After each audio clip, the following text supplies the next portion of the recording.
Demonstration feels good. Protest affects change.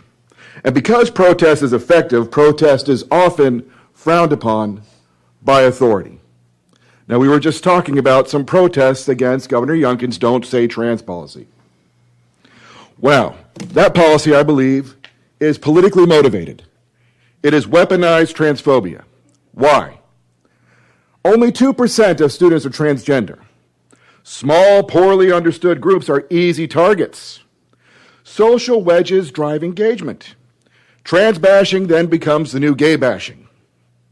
So they use out-of-context quotes, lie about or mischaracterize statements made in private chats, repeat misinformation with incredibly made-up numbers, false assumptions based on novelty and old prejudices, false connections to real concerns, and inflation of risk. The truth is that 34% of queer youth report parental physical abuse. 26% of queer youth are forced to leave home due to conflicts with family.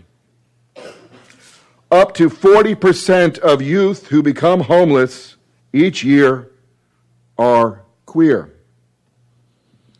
So the impact is trans misinformation becomes mainstreamed.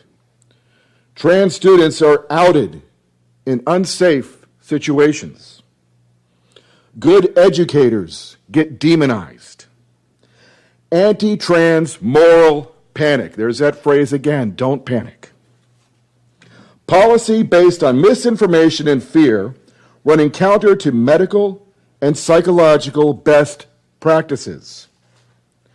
And then reversal of the Virginia DOE guidance that once protected transgender students.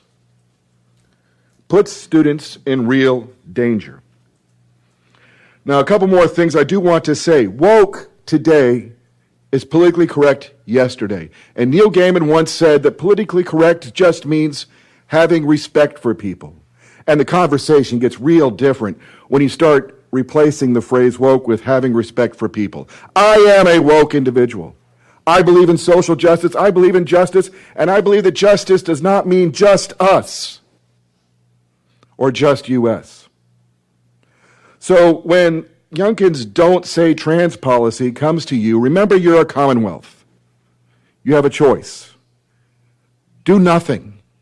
Keep the policy you have on the books.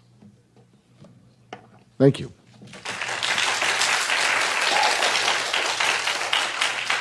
Savannah Carabinos.